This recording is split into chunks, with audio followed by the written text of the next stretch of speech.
Beleza. Guerreiros, essa aula é uma aula extra, né? Eu gosto muito do conteúdo de educação financeira, tá? Ela até é para ser parte da mentoria, mais para adiante a gente vai colocar algumas coisas, mas a gente conhece o Brasil, né? Começo de ano vem imposto, vem um monte de coisinha aí que a gente às vezes não tem previsto. Às vezes a gente pega o 13º e sai para umas férias, né? Quem é CLT. Então, esse começo de ano aí é bom a gente dar uma pensada.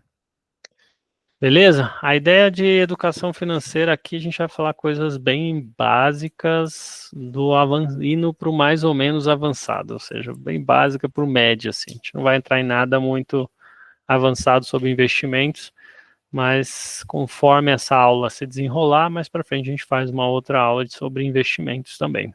Beleza? Antes de começar aí, perguntar para vocês o que é a expectativa de vocês, eu vou contar o porquê que eu gosto de educação financeira. Tá? Quando eu estava fazendo meu terceiro estágio, meu primeiro estágio me mandaram embora quando eu tinha 30 dias, já queriam que eu cortasse o cabelo, eu não quis cortar o cabelo. Aí não demorou muito, voltei no mesmo lugar, num laboratório, na mesma empresa, mas era uma empresa à parte. Trabalhei um ano dentro do laboratório de biotecnologia, depois meu terceiro estágio foi na Global Telecom. Global Telecom hoje é parte da Vivo, era a Vivo Paraná e Santa Catarina, tá? Foi comprada aí pela Portugal Telecom e aí depois juntaram com a Telefônica, virou a Vivo. Boa noite, Micael, seja bem-vindo. Então lá eu conheci um cara que chamava Guilherme. Esse Guilherme me apresentou um livro do Pai Rico, Pai Pobre. E aquilo me deixou meio fascinado com essa ideia de conquistar liberdade financeira. Como naquela época eu tinha o privilégio de morar com meu pai e ele pagava todas as contas, então eu ganhava, sei lá, 600, 800 conto de estágio, eu guardava quase tudo. Então eu tinha uma pira, guardava 30, 40% que eu ganhava, eu investia. Nessa época, a Selic estava nas alturas. Fala, Brunão.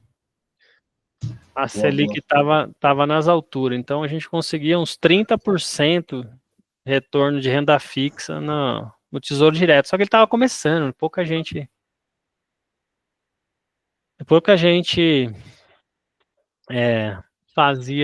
sabia como é que funcionava, né? Hoje qualquer pessoa de qualquer aplicativo de celular aí naquela época nem tinha esses celulares tão modernos, a gente só tinha aquele da cobrinha, aquele Nokia. Fala, Luiz, boa noite. Olá, boa noite. Então eu comecei a ter depois brincar num aplicativo da Folha, tinha um aplicativo de simulação de ações, depois comecei a investir em ações e foi. Naquela época eu botei uma meta que eu queria me aposentar com 35 anos. Investi, ganhei dinheiro em ação, perdi dinheiro em ação, não sei lá, tudo que eu fazia não era, quando eu percebi que estava chegando próximo dos 35, eu falei, isso aqui não vai dar não. Só que em 2014 eu tinha começado a investir em criptomoeda. E aí eu tenho compra de Bitcoin a R$900, R$600. As coisas que hoje, se eu tivesse segurado, não estava aqui nem falando com vocês. Mas acabei gastando ao longo do tempo aí. Então, 2017, eu tinha umas mineradoras, uma criptomoeda chamada Dash. A Dash já foi a top 5 das criptomoedas mais negociadas, hoje ela deve estar lá para 300. Essa foi a minha aposta que deu errado. E aí eu ganhava uns 15 mil dólares na época por mês, 2017, que era muito mais que o salário que eu tinha de 10 mil reais. Eu peguei e carpi o gato e fui fazer um monte de maluquice. Que lá para 2021, 2022, terminou sendo essa mentoria que comecei a fazer essa mentoria que aqui a maioria de vocês está participando. Fala, Douglas. Acho que só o Mikael que é de fora, que não é da mentoria. Tá, então vai entrar gente aqui, eu convidei gente que não é da mentoria, só para que vocês saibam. E aí eu aprendi muita coisa nesse longo do tempo. Então eu também tenho alguns clientes que eu faço gestão de carteira, faço, né, gestão da carteira de investimento de 3 clientes. Não é uma coisa que eu foco muito, mas esses 3 clientes confiaram em mim, eu mantive, não busquei mais clientes. Mas então tenho uma boa experiência sobre investimentos, sobre educação financeira. E aí eu queria saber de vocês aí, o que vocês sabem sobre educação financeira? O que vocês já estudaram de educação financeira? Ou é zero aí? Vamos lá, Gabriel, comenta aí um pouco aí. Tem algum conhecimento de educação financeira? Conhecimento, assim, parando para estudar, zero. Mas desde criança, eu sempre preferi guardar meu dinheiro do que gastar ele. Eu sempre, eu acredito que isso seja uma característica que eu desenvolvi por causa disso, tá? Eu gostava muito de RTS, você aprende a gerir muito recurso ali para conseguir jogar, né? Uhum. Jogo de estratégia em tempo real. Então, pelo menos eu acabei desenvolvendo essa característica de poupar um Então, pedaço ali do que... mentalidade de poupador. É, Legal. e aí eu sempre separo uma parte do salário para deixar Vai ter uma reservado. reserva. Legal. Uhum. Alan, conta um pouco aí. Eu, desde ali da época que eu estava trabalhando presencial, já busquei, né, fazer uma reserva. Depois eu comecei a fazer uns estudos ali para entender como funcionava o mercado. Hoje eu tenho uma pós-graduação na área de análise de dados para o mercado financeiro, só que por conta do trabalho eu acabo Não não aplica. gerindo a minha. Eu não faço a gestão da minha carteira. Eu prefiro deixar com um assessor de investimentos, mas eu faço investimento sim. Legal. Omar? Cara, eu não tenho muito estudo sobre. Eu guardo dinheiro, eu tenho alguns investimentos hoje. A maior parte deles é tudo em cripto mesmo. Eu acho que a maior parcela é em cripto, ali no Bitcoin e Ethereum. Eu comecei Legal. a investir em 2019 ali. Um bom momento para entrar. Aproveitou essa hype desse ano. Legal. Cristiano? Tá dando pra me escutar aí? Estamos ficando bem. Beleza. Ah, pois é, eu comecei a trabalhar como efetivo já faz uns 2 anos, né? E antes disso eu tava como estagiário e não conseguia guardar. Muito pela questão de ter que pagar a faculdade e o salário não ser muito alto, né? Mas Uhum. depois que eu comecei a receber um pouco melhor, eu tento guardar uns 30, 20% assim por mês. Daí Legal. eu sou mais conservador, assim, não boto muito em cripto, essas coisas assim. Boa. Mikael? Opa, boa noite, pessoal. Bem, de educação financeira é igualmente igual aos outros. Eu não cheguei a estudar assim, mas, por exemplo, eu já cheguei a investir durante, por exemplo, 2021, 2020, que foi a época dos NFT. Então eu deixei bastante em moedas que surgiam assim. Mas depois eu acabei parando de investir, pois comecei um estágio, aí teve a questão da faculdade para ir pagando. Aí, Uhum. recentemente, eu também estou recebendo um pouquinho melhor, que eu tento guardar um pouco de dinheiro e futuramente eu planejo fazer mais alguns outros investimentos. Show. Brunão? Opa, sou totalmente leigo, né? Só gastar? Hã? Vive Nessa do pegada, cartão de crédito. Vive nessa do cartão de pegada aí. crédito. Vou- Tá, então e como é que tá a finança aí, pessoal? Como é que tá gastos? Tá cabendo no orçamento? Não tá? Eu me viro, né? Mas eu tô sempre me atrapalhando com essas questões. Tá sempre apertado. Uhum. Legal. Boa. Luiz? Eu também não tenho muito conhecimento sobre, mas algumas coisas que eu aprendi foi sempre gastar menos do que você ganha, conseguir gerenciar ali as contas. Pelo menos para mim funciona muito manter tudo no controle, assim, tem um Excel para isso e ajuda a não sair dos trilhos. Da parte de investir, eu sou bem conservador, eu acabo mais deixando ali na reserva de emergência, estou montando essa reserva ainda, e aí Ok. depois que eu vou começar a fazer outros tipos de investimento. Show. Seja bem-vindo aí, Carlos.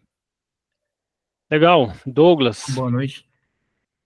Opa, boa noite. Também a mesma coisa, eu não estudei nada sobre essa parte, não. Mas eu tento sempre guardar. Tem vezes que eu guardo 30%, tem vezes que eu guardo bem mais, e tem vezes também eu gasto quase todo. Isso depende. Não tem um plano aí muito legal. É isso. Não. Tem vezes que eu guardo quase todo o meu dinheiro, meu salário, mas tem vezes que eu gasto quase todo. Legal, vamos trabalhar um pouquinho disso aí. Carlos, a gente está perguntando aí o que a gente tem de conhecimento aí de educação financeira, o que você tem aí? Trabalha, guarda dinheiro, investe, gasta tudo, vive do cartão, conta um pouco aí. Ah, mano, a situação é bem, tipo, dá pra ver que tá errado porque não tá dando certo. Mas é aquilo, quando aumenta um pouco o salário, acaba aumentando as dívidas também. Então tá bom. Tá? Ah, legal. Na média, a maioria das pessoas aqui da turma tem um bom conhecimento de educação financeira. Eu vou passar um pouco do que eu aprendi com relação a hábitos e mentalidade, tá? O que eu falo de mentalidade ou mindset? É o seguinte, como é que funciona? A gente, às vezes, não se dá conta de como é que funciona o cérebro. A gente se preocupa como é que funciona o computador, como é que funciona o código, como é que funciona ali um pouco de biologia, um pouco de matemática, mas como é que eu funciono, né? Então, nós tendemos a repetir os padrões das coisas que nós vimos em casa. Fala, Joey Vitor, bem-vindo aí.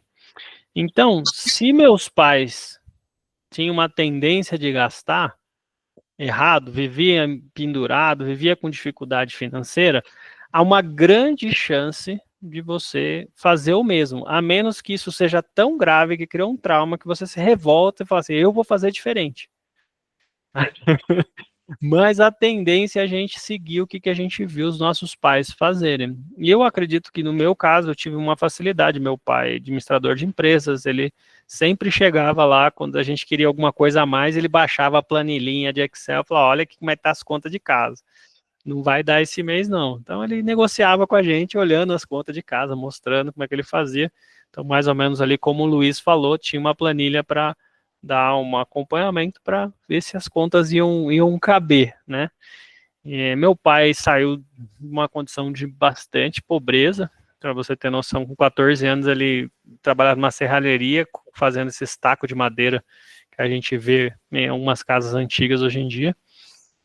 E ele conta algumas situações que não tinha nada em casa, ele saía no meio do mato caçando mamona para tentar vender, fazer óleo, né? E aí ele se orgulha de ter sido o primeiro da casa a comprar um rádio. O pai dele nem queria que ele estudasse, ele foi lá, estudou, fez faculdade. Tipo, a revelia do pai ele estudou, ele é um cara meio diferenciado, né? Então o pai dele trabalhava na roça e ele quis estudar. Então eu tive essa facilidade porque meu pai estudou administração, virou gerente de recursos humanos, administrou a empresa, então ele começou a administrar a família também de uma maneira muito inteligente. Então eu já saí com uma vantagem do meu pai ter tirado a gente a nossa família da pobreza, e eu saí de um patamar interessante onde eu já tinha, nada me faltou. Não tinha nada extravagante, mas nada me faltou, nem colégio, nada, nunca passei fome, nada. Não tive nenhum perrengue que provavelmente meu pai e a família dele passou. Então, eu acabei construindo sobre a base que meu pai já veio entregando para mim. Né? Então, se vocês observarem as coisas que se falam sobre dinheiro em casa, é bem provável que você repita. Tá? Vou perguntar, e o Brunão que falou que está numa situação um pouco mais complicada. Brunão, como é que era em casa? Rapaz, aqui é tranquilo, mas é porque a gente não tem muito luxo, sabe? A gente não gasta muito. Mas meu pai é bem seguro aqui no caso, só eu e ele trabalha. Mas ele sempre manteve a base, não tinha conta nada também. Mas nunca passou essas dificuldades, tá aí sempre no balabarismo, tentando fazer as coisas funcionar, ou sempre foi bem estável? Sempre foi de boa. Ou ele também nunca foi de falar, mas sempre manteve as coisas tranquilamente com a gente. Legal. Carlão, como é que foi em casa?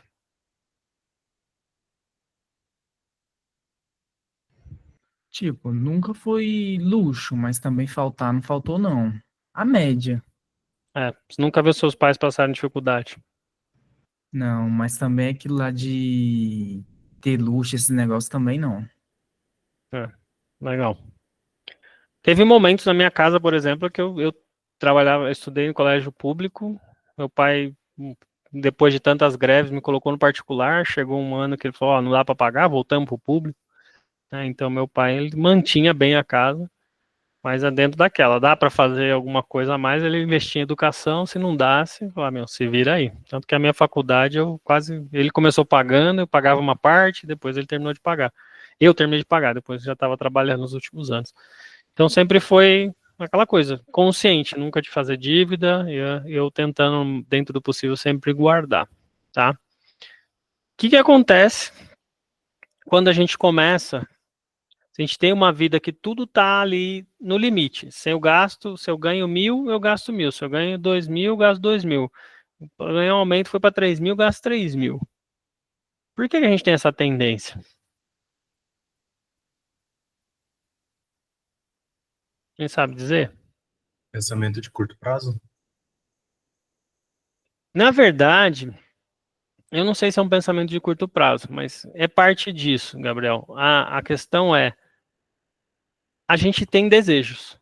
A gente vê influenciadores, jogadores de futebol, né, o pessoal, né, mostrando, né, a gente vê as outras pessoas tendo coisas e a gente gostaria de ter, certo? Então, conforme a gente vai podendo aumentar o estilo de vida, a gente tem uma tendência de elevou o salário e aumenta o estilo de vida. O salário aumenta, quando a gente deveria fazer mais ou menos uma ideia mais ou menos assim. O que o pessoal fala? Imagina que a gente tem 5 degraus dentro das nossas capacidades. Então, eu poderia viver uma vida no 5º degrau. Se eu quiser uma vida futura mais fácil, eu deveria baixar e ter um estilo de vida no 3º degrau. Então, imagina, se eu ganhar 2.000, divido isso por 5, eu deveria estar vivendo ali, né, com esse, vamos dizer assim, 3/5, certo? Então, dividir 500, 500, 500, se eu gastar 1.500, sobrar 1.000, sobrar 500, legal. Eu, fiz uma conta de 1/4, não 1/5, mas beleza, mais ou menos isso. Se eu pegar essa ideia, vamos dizer que era 2.500 meu salário, então eu gasto 1.500 e sobra 1.000. Esse 1.000, o que eu deveria fazer? Quem dá um chute aí? Guardar. Guardar uma opção, o que mais? Investir também. Guardar, investir. Eu não recomendaria guardar embaixo do colchão, porque a inflação come o salário, né? Então, minimamente alguma coisa, assim. A poupança é ruim, mas é melhor que nada, né? Um CDB é melhor que a poupança, um tesouro direto às vezes é melhor que muito CDB. Então, tudo depende do que você faz. Legal. Mas o que eu deveria investir? Conhecimento? Conhecimento. Tá? A nossa profissão aqui, eu imagino que todo mundo é desenvolvedor de software. A nossa profissão, ela tem uma capacidade de aumento muito grande de salário. Nem todo mundo vai conseguir. Mas eu tenho alunos que ganham mais de 10 mil dólares. Então, existe o potencial. Não é para todo mundo. Tá? Tem a galera que vai bater ali nos 20, nos 25, lá no final da carreira, e vai ficar naquilo. Entendeu? Só que tem um potencial de crescimento, não tem um teto definido. Tem programadores na Microsoft ganhando $1 milhão por ano, sendo contratado, ele nem é sócio. Ele não montou um negócio e se arriscou ali. Então, se eu não investir no meu crescimento profissional, eu posso estar perdendo um potencial muito grande de investimento. O que é o mais frustrante? Quem que aqui se investe e não vê o dinheiro crescer, parece meio frustrante ali, deixar o dinheiro guardado. Alguém tem esse sentimento? Tirando o Mark que investe tudo em criptomoeda? Que vê o dinheiro multiplicar mais rápido? Mas tirando parte das cripto, eu já tive investimentos ali mais seguros. Né? É frustrante? É frustrante porque é investimento, né? Eu trabalho hoje numa empresa de mercado financeiro. Uhum. Meio que, se você for parar para ver, meio que um jogo. Quem tem mais dinheiro ganha mais rápido. Então, você deixar R$1.000 rendendo ali na caixinha da Nubank, no Tesouro Direto, vai render, mas é um rendimento muito insignificante para o seu dia a dia, para viver uma vida. Uhum. Outra coisa é você investir 10 milhões. Então, sim, é muito frustrante. Mas quem tem Vamos mais fazer, dinheiro... vamos fazer uma mais rápido. brincadeira? O problema que a gente está discutindo aqui é o problema do juros composto, tá? Quando a gente está no começo da nossa jornada, a gente precisa fazer muito esforço de trabalho para ganhar um salário menor, sobrar desse dinheiro e investir. Então a gente tem um começo muito pequeno. E esse começo gera pouco retorno. Então vamos fazer um exercício aqui, ó. Vou abrir o Excel aqui, deixa eu só compartilhar minha tela.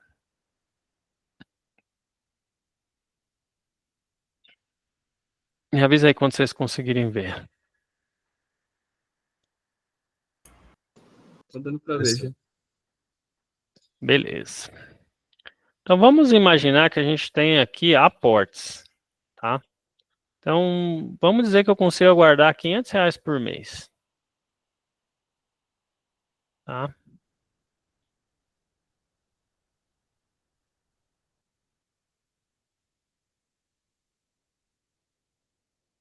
500 por mês. Então no primeiro mês, vamos dizer que eu consegui um juros mensal de 1%, tá? Então igual a 1 dividido por 100, certo? Vou colocar aqui em porcento. Se eu pegar esse valor depois de um mês, esse não dá nada, certo? Mas vamos dizer aqui que no segundo mês eu coloco um segundo aporte aqui, ó, de 500, tá? O que vai acontecer no segundo mês? Eu vou ter esse valor vezes esse cara, certo? Então, deu R$ 5. Então, R$ 5. Vamos botar entre parênteses aqui para não dar merda. Então, eu vou ter o dinheiro do mês passado, mais esses juros, mais o dinheiro desse mês, certo? Então, chego no final do mês, tenho quanto? 1.005. Aí você vai vendo, puta, cara, passei um mês sem desfrutar 500 conto, podia ir na balada, podia pegar geral, podia comprar uma roupa aí para ficar mais descolado. E fiz tudo isso por R$ 5, certo? Se a gente começar a puxar essa brincadeira para baixo, fazer isso por um ano.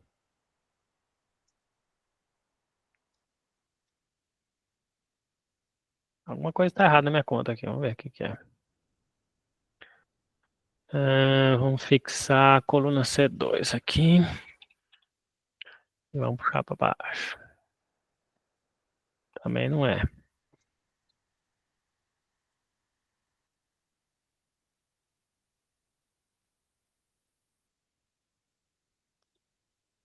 Tá. Tem um errinho aqui. Vamos colocar esse 500 aqui, que é o total. Em vez desse cara, vamos colocar C3 aqui. Ó. E vamos arrastar. Acho que dá certo. Também não deu. C3, C4 com B5. Quem tá vendo o que eu tô fazendo de errado aí?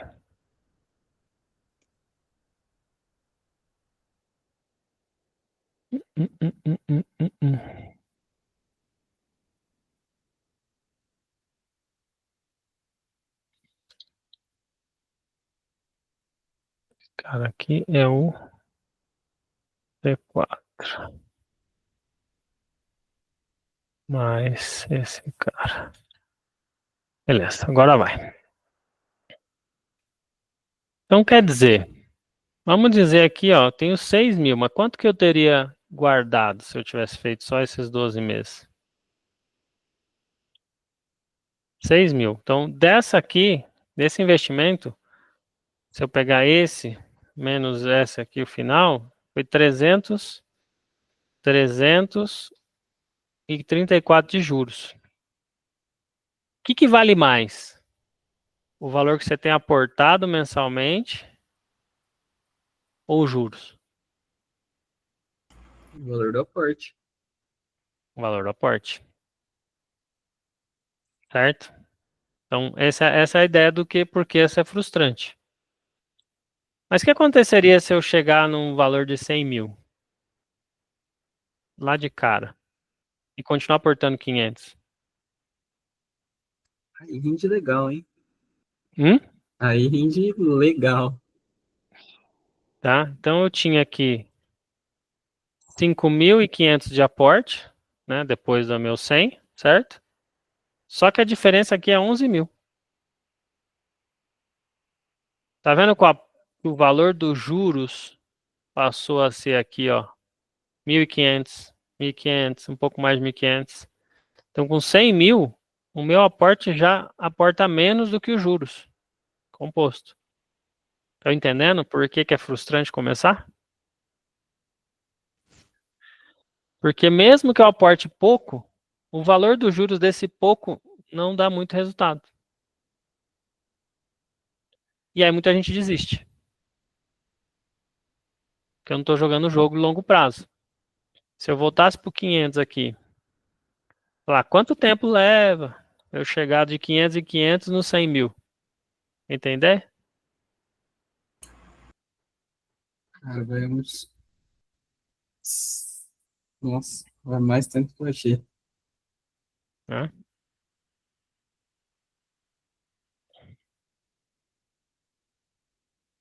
Se eu soubesse isso aqui lá atrás, galera, eu tinha feito muita coisa diferente. Quanto demora para chegar no 100 mil? Olha só. 88 meses. Não chegou ainda. 100 meses, não chegou ainda. Tá? Então demoraria 111 meses, né? Dividir isso aqui por 12.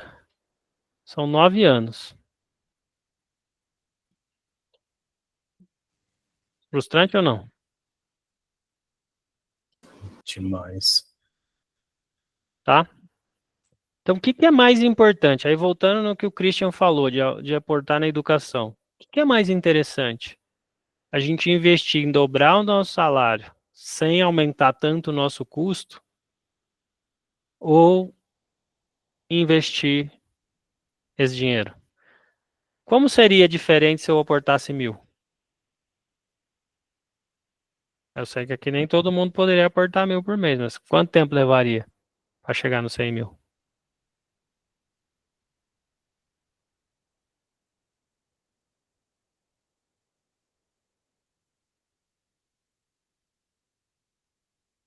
Setenta meses. Já é 5 para 6 anos. Tá entendendo onde eu quero chegar?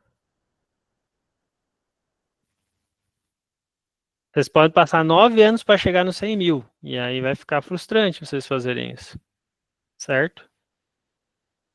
Só que se vocês fizessem um jogo diferente, hoje eu posso 500 mil, 500 reais? Então beleza, vou de 500 reais. Recebi um aumento. E se eu pegasse metade desse aumento e passasse aqui? Então imagina que você ganhou um aumento de 1.000. Pô, agora eu passo a aportar 1.000. Ganhei um aumentinho depois. Pego esse aumentinho e vou. Aí toda vez que eu fizer isso, eu vou começando a aportar mais, ó. Entendeu? Como é que eu consigo acelerar essa brincadeira?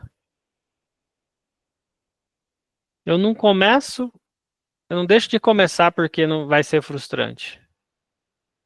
Mas conforme eu consigo eu aumento o quanto eu aporto. E aí eu acelero. Sacou?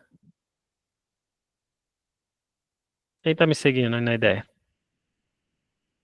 Aí eu já cheguei aqui em 5 anos. Pouco menos de 5 anos já cheguei no 100 mil. Beleza? Daqui pra cá, vai ser muito rápido se eu conseguir seguir esse jogo. Quanto que demoraria para chegar no 1.000.000 agora? Se eu continuar aportando 2,5. Entender? Acho que o milhão vai mais um tempo aí. Ah, mais um tempo. Mas tá vendo que tá cada vez mais rápido? Sim. Cada vez mais rápido, ó. Cheguei aqui quase 10 anos, já tem 500.000. Tá? Então vai ser muito mais rápido chegar no 1.000.000 do que chegar no 100. Frustrante, né?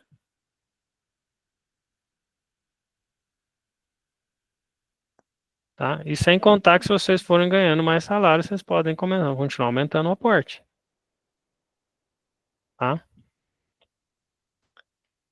Então demoraria aqui uns 20 anos, mais ou menos, para chegar no 1.000.000. Quanto é aqui? 12, 15 anos. Mas já dá mais animado, não dá? Ele melhora. Tá. O que eu quero dizer com isso? Não investir em educação numa profissão que você pode dobrar de salário a cada 2, cada 3 anos, para investir, é o erro que eu cometi lá atrás. Eu deixava de fazer coisa para guardar, para juntar uma grana. E a hora que chegou com 15 anos, os meus investimentos normais não tinham chegado a 300, 15 anos. Só que, por acaso, eu investi numa criptomoeda que deu 1000%. E aí, como tinha uns 70 mil naquela criptomoeda, ela virou 5 milhões. E aí, aquela mineradora daquilo me dava 15 mil dólares por mês. Mas foi ter um portfólio um pouco arriscado ali e deu certo, mas foi a sorte.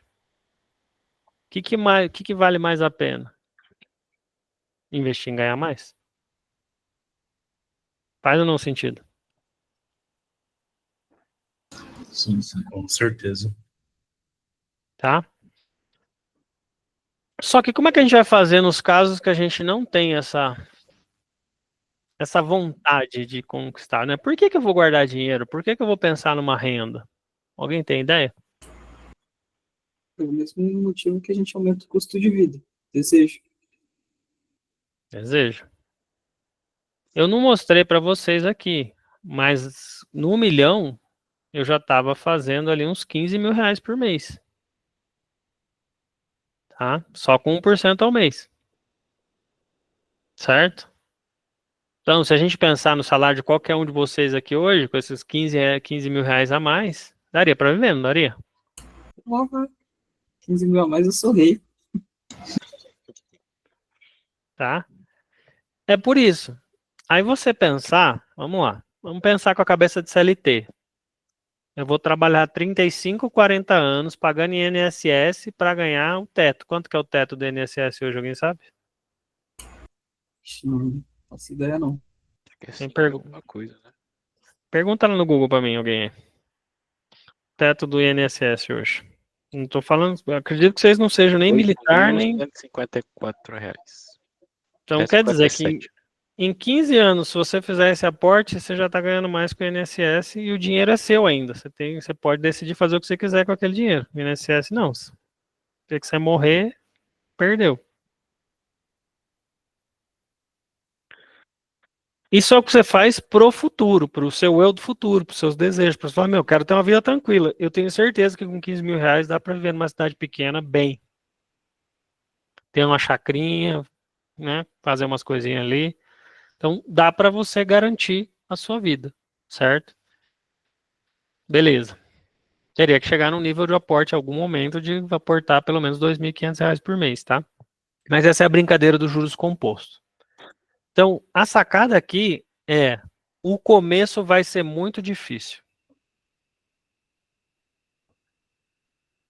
Quem lembra que numa aula lá da mentoria, para os que fizeram a aula, lembra da analogia que eu fiz do avião, que vai fazer um voo de 1 hora? Me lembra? Que o combustível é queimado nos primeiros minutos para decolagem? Mais de 50% do combustível é queimado para botar o avião lá na máxima altitude. E o resto ele vai só meio planando, assim, mantendo. Então, os primeiros 5, 10 minutos de voo, ele gasta toda a energia. Tá?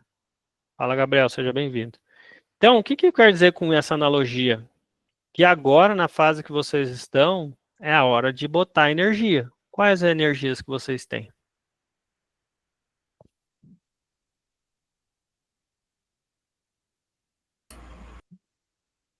Trabalho, investir em educação, tempo. Tempo é principal. Tá. O que a gente tem é, se a gente não tem dinheiro, a gente tem tempo. Então a gente precisa usar o nosso tempo de uma maneira inteligente para fazer com que o valor da nossa hora como profissional suba. Certo? Então, quanto mais valor eu entrego no meu trabalho, maior as empresas estão dispostas a pagar um valor hora maior. Certo?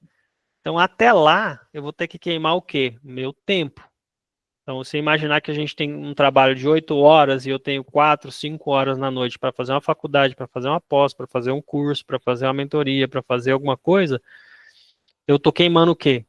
Um pouco do dinheiro que eu recebi, que eu converti meu tempo em dinheiro, tô trocando, né, pelo conhecimento de outra pessoa, então tô convertendo energia. Sempre dinheiro pensa assim, eu peguei o meu tempo para fazer essa grana. E depois, o que eu faço com essa grana? Eu posso gastar em roupa, posso gastar em celular, posso gastar em viagem, posso gastar em curso. Então, o que o Cristiano falou é legal. Tem uma parte para aportar, tem uma parte para investir em educação. Por quê? Quanto mais rápido você conseguir subir o seu valor hora, você vai conseguir aportar mais lá e você vai acelerar a chegada nos 100 mil. Faz ou não sentido? Faz. Tá? Não quer dizer que eu recomendo que vocês invistam tudo 100% em educação, na ânsia de chegar lá naquele momento que você vai ter um salário que você vai conseguir começar a aportar 2.500. Não recomendo. Por quê? Conforme eu for crescendo, eu preciso criar o hábito de guardar. Vários de vocês aqui mostraram que vocês têm o hábito de economizar. Certo? Então eu digo eu chamo de duas coisas. O hábito de guardar e a ideia de você cuidar do Tamagotchi. Quem que aqui é só eu que sou velho que tive Tamagotchi? Quem sabe o que é um Tamagotchi? Eu sei. Tamagotchi. Bichinho virtual? Hã? Bichinho virtual? É um bichinho virtual. Aparecia uns chaveirinhos que era. Você tinha que ficar Isso. cuidando ele, dar comidinha pra ele não morrer. É o Paul antigo. É um É pouco bem menos bits. É, um pouco menos. Deve ter uns bichinhos virtual mais novos aí que vocês fazem aí pra criar. A ideia aqui é o seguinte: aprender a gostar de guardar e cultivar uma reserva. Tá? No livro O Homem Mais Rico da Babilônia tem um mandamento que diz assim: pague-se a si mesmo primeiro.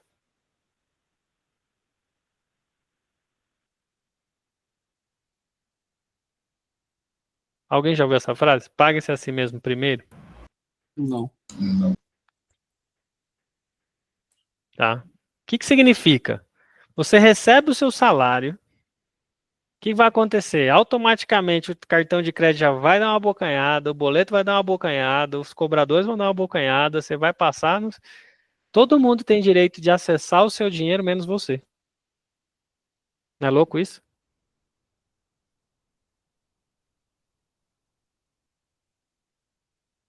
Você trabalhou, suou o seu mês inteiro, aguentou chefe filho da mãe, aguentou aquela ladainha, aguentou tudo que você tinha aguentado, engoliu o sapo que tinha que engolir, e a hora que o dinheiro cai na conta, é para você entregar para outros. Já não é assim? Primeira coisa que vocês fazem é pagar as dívidas. Complicado, cara. Pior que é. Pior que é. Já fica Pagar a livre. faculdade, a primeira coisa que eu penso, tô realizando o sonho de alguém. Não, cara, faculdade é interessante, não é um problema gastar, só que vocês nunca se colocam primeiro. Entendeu? Então, qual que é a sacada do pague-se a si mesmo primeiro? Eu recebi o salário, 10% desse que eu ganho, eu separo numa conta, num investimento que eu não tenho acesso fácil, que eu tenho que tomar a decisão para sacar, e esse dinheiro não é meu.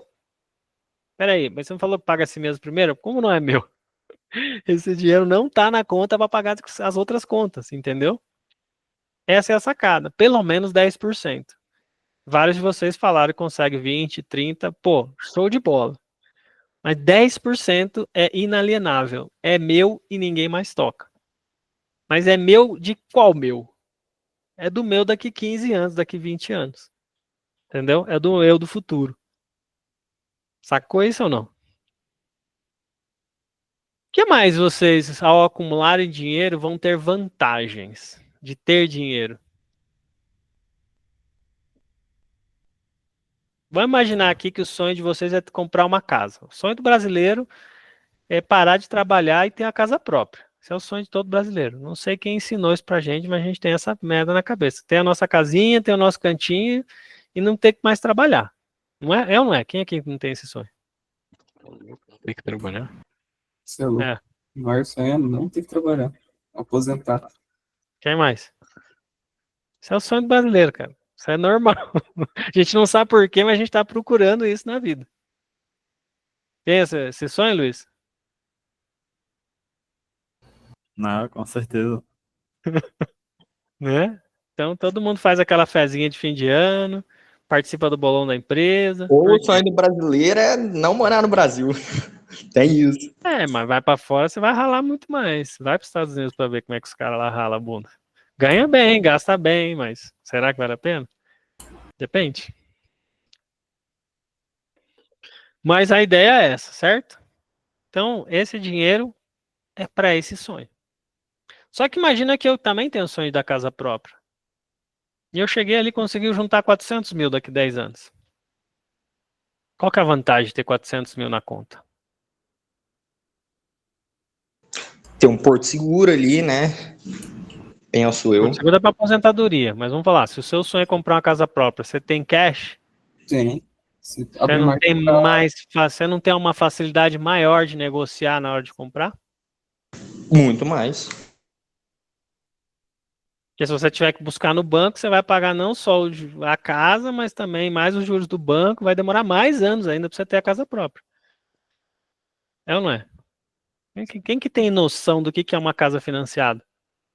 Quem que já comprou casa, já tá pagando? Alguém tem isso? Quê? Comprar, não. Mas já cheguei a ver para financiar. Geralmente é uma casa sua e a outra é do banco, né? Você paga duas. Os juros é mais ou menos isso, tá? Então esse apartamento aqui não é meu. Eu não sou ilusionado dizendo que ele é meu, não. Esse apartamento é do banco até eu terminar de pagar. Só que eu vejo até diferente. A maioria das pessoas fala assim, não, eu tô pagando lá, mas é meu, certo? Não é meu. Enquanto se eu olhar as cláusulas do contrato e eu deixar de pagar, o banco vem e toma, certo? É meu quando eu terminar de pagar. Beleza? Só que como é que eu vejo isso aqui? Eu paguei 50% já desse apartamento e eu tenho o quê? Eu tô pagando o aluguel do quê? Será que eu tô pagando pro banco? Dos juros? Tô pagando aluguel do dinheiro que eu emprestei para comprar essa casa. Se eu não paguei o aluguel para um dono de uma casa, eu paguei aluguel para o dono de dinheiro que me emprestou para comprar essa casa, que passou para um terceiro. Eu tô pagando o aluguel do dinheiro. Olha que louco. Financiamento é nada mais que o aluguel do dinheiro. Estão me seguindo? Eu aluguei o dinheiro para comprar a casa. E agora eu tô pagando o banco. Faz sentido ou não faz? Sim, sim. Tá? No livro do Robert Kiyosaki, tem uma coisa muito interessante que a gente tem que pensar. Tá? O que é investimento? E o que é despesa? Ele tem um conceito muito interessante, que é muito simples de definir. O que vocês acham que é investimento? Investimento é o que te gera retorno. Então, você vai gastar um dinheiro para ter um retorno sobre alguma coisa daquele dinheiro investido. Beleza. Minha casa é um investimento? Sim. Se for com investimento, é.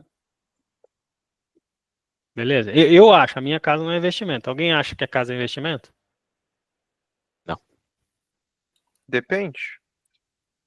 Porque, vamos dizer, se tu comprou uma casa numa região que, né, tipo assim, tá em crescimento e tal, pode ser que seja investimento.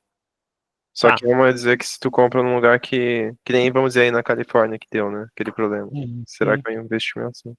E a galera que vive lá nas cidades alagadas do Rio Grande do Sul? Será que a galera quer comprar terreno lá, quer comprar casa num lugar que pode alagar? Pois é, tem um monte de terreno barato aqui agora. Mas eu tenho certeza que os vendedores falaram que sua casa é seu maior investimento. As empresas, os bancos colocam o nome para que sejam bonitos, para que vocês acreditem. Então tá. O que é um investimento e o que é uma despesa? Tá? Investimento é tudo aquilo que coloca dinheiro no seu bolso. A minha casa meu apartamento, esse apartamento que eu tô, ele tira dinheiro do meu bolso. Ele não é investimento. Se um dia eu vender com lucro, ele vai se tornar um investimento, mas quem sabe? Posso vender com prejuízo? Posso vender com lucro, mas se eu contar a inflação, não valeu a pena, né? Então, é aquilo. Agora, a gente tem um segundo apartamento que está alugado, certo? Aquele apartamento é um investimento. Todo mês pinga uma grana no bolso. Estão seguindo? Então, se o investimento está ali, está crescendo, está gerando rendinha, ele é investimento, ele está botando dinheiro no meu bolso. O que é despesa? Tudo que tira dinheiro do meu bolso. Então, como todo mês eu gasto para manutenção daqui, eu pago administração, eu pago o financiamento, eu pago para alguém vir limpar. Só que é custo. Só tira dinheiro do meu bolso. Então, isso não é um investimento. Tá? Carro. Se todo mês eu pego um carro, gasto no financiamento, gasto com gasolina, gasto com seguro, gasto com manutenção, ele não é um investimento. Se eu comprar um carro e virar Uber, ele põe dinheiro no meu bolso. Estou pegando uma ferramenta, mais trabalho e estou colocando dinheiro no meu bolso. Faz sentido ou não?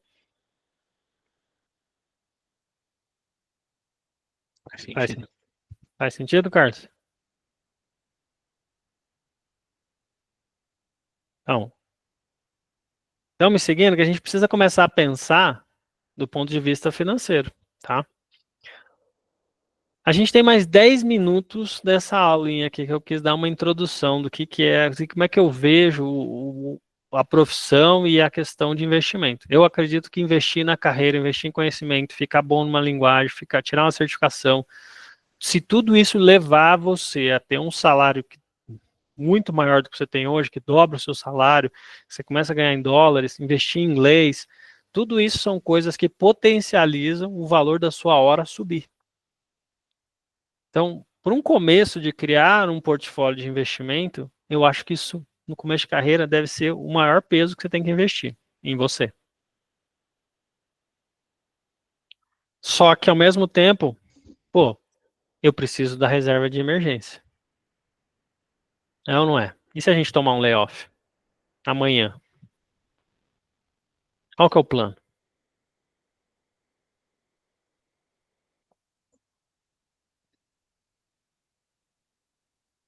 Quantos meses vocês conseguem sobreviver com a grana que vocês têm guardado? Pô, espero não precisar sacar tão cedo. Não, mas quantos meses você consegue viver com o dinheiro que você tem guardado, sem trabalho? De 6 a 8 meses. Então, beleza, já tá.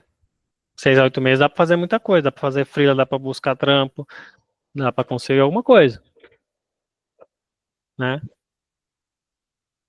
E você, Luiz? Quanto tempo você consegue viver sem? Tô nos 3 meses aí. Tem até aquela piada, né? Se eu perder o emprego hoje, eu consigo viver pelo resto da vida se a minha vida durar até amanhã. Tá? Então, a ideia da reserva de emergência, como ela tem que ser? Eu preciso pensar que esses 10% que eu estou guardando todos os meses vão construir uma renda suficiente em algum momento que supra 6 meses do meu custo, tá?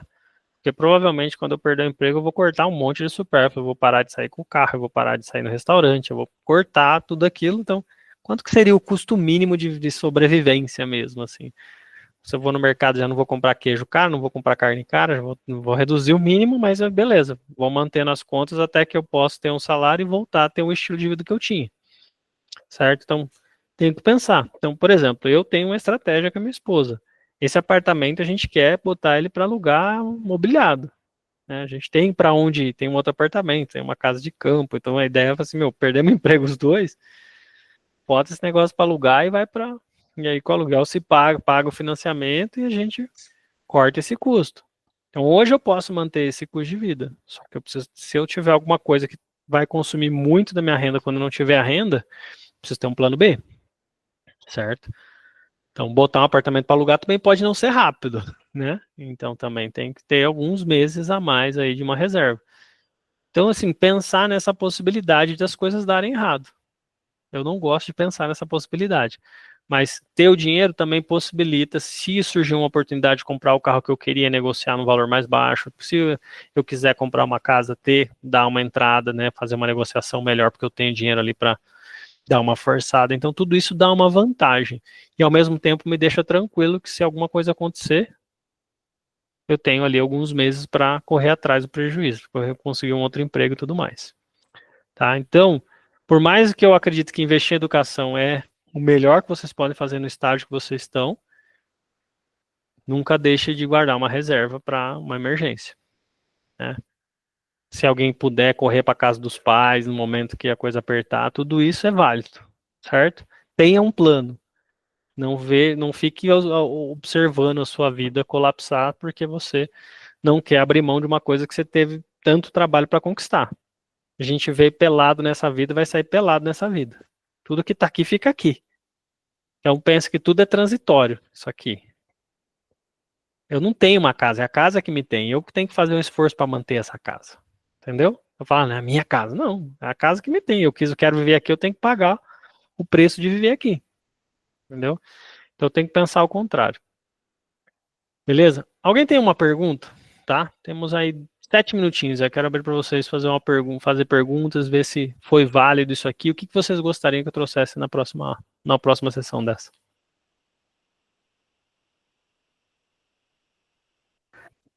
Tem a carreira de tecnologia, de desenvolvimento hoje, para quem está começando, é uma carreira a longo prazo, assim, para se investir ainda. O que você vê? Cara, eu acho que a gente não vive mais sem tecnologia. A tecnologia pode evoluir e a gente vai ter que evoluir junto.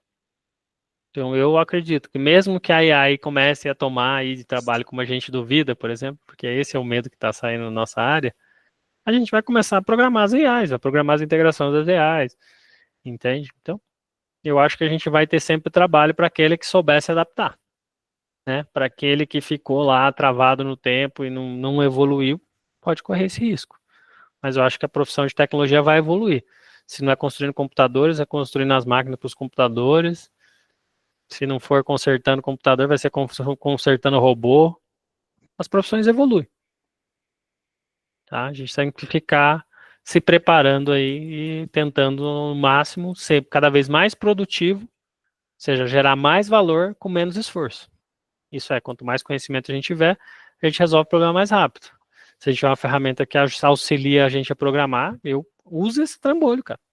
Se tem ali um Copilot, tem um Devin que está ajudando você a programar, e você vai falar, não, eu sou raiz.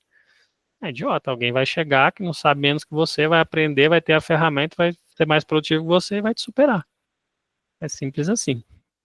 O importante é gerar o máximo de resultado no menor tempo possível.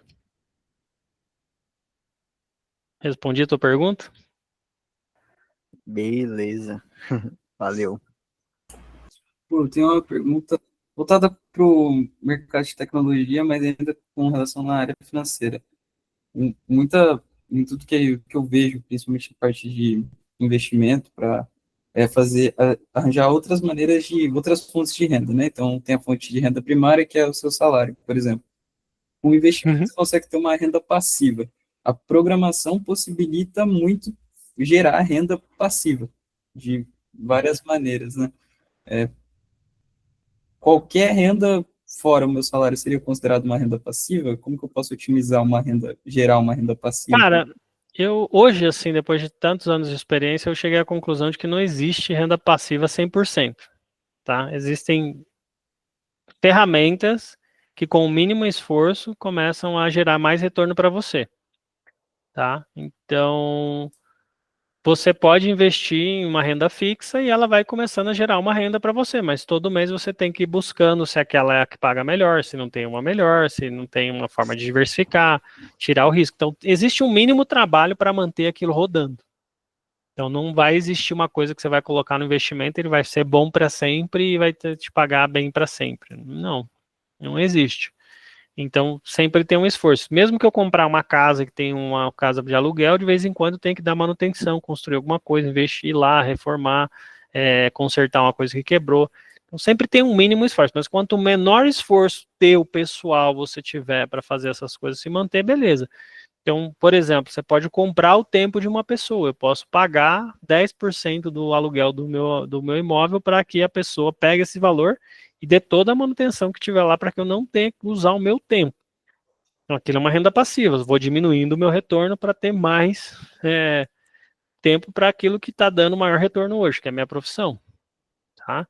Mas é aquela, você sempre tem que estar fazendo. Então, um dia que eu investi em criptomoeda, eu achei que dali para frente o mundo ia mudar, e aí aquilo ali ia resolver a minha vida, foi onde eu caí no chão. A hora que o valor da cripto que eu tinha foi para 1.000, voltou, comecei comprando em 12, foi para 1.600, daqui a pouco voltou para 90, 30, e eu vivia daquele dinheiro, eu precisei gastar aquele valor. Então foi uma falta de você diversificar e proteger aquilo. Então, aquilo foi um aprendizado muito grande para mim. Então, não deixar todas. Então, hoje eu tenho meu portfólio completamente espalhado. Eu tenho ações em reais, eu tenho ações em dólares, eu tenho criptomoedas, eu tenho renda fixa. E aí, dependendo como é que o mercado navega, eu tiro de um que está bem, vou para outro que está barato. Eu vou fazendo isso, swing trade. Então, eu estou buscando um retorno menor de curto prazo, mas um retorno mais constante no longo prazo. Então, assim, hoje eu prefiro ter um controle de segurança e conseguir ir crescendo aos pouquinhos. Então, eu busco ali alguma coisa que me dê 20% ao ano de retorno, né, menos a inflação, vai sobrar ali alguma coisa. Se a inflação real for o que o governo está falando, tira uns 6% disso, né, e beleza, conseguiria ter um retorno de 14%. É agressivo, mas não é aquilo que eu falei, do nada, pegar uma coisa que valia 17 e passou a valer 600. Então é coisa de 1.000%, uma coisa assim astronômica. Mas isso é uma tacada que você dá com uma parte do seu capital. O que eu errei? Não realizar naquele momento e diversificar em outras coisas. Podia ter construído vários apartamentos, podia ter comprado vários apartamentos de aluguel e ter renda até hoje. Não fiz. Por quê? Porque eu acreditei que aquilo ia ser o futuro. Só apostei na moeda errada. Se tivesse ficado em Bitcoin pelo menos, mas não fiquei. Então, é aquela. Quando você não sabe o que estava ali na frente do futuro, você tem que tomar as ações aí para fazer as coisas, para manter esses investimentos ao longo prazo. Então, fazer os ajustes e ir aprendendo sempre. Nunca acredite que você sabe, que você encontrou a fórmula, porque as coisas mudam. Matheus, você chegou para a gente fechar a aula, Matheus. A gente já vai para outra aula. Galera. Eu estava aqui a continuar na mesma sala. Não, vou mudar para outra sala, que tem alguns alunos que não são da mentoria. Galera, valeu.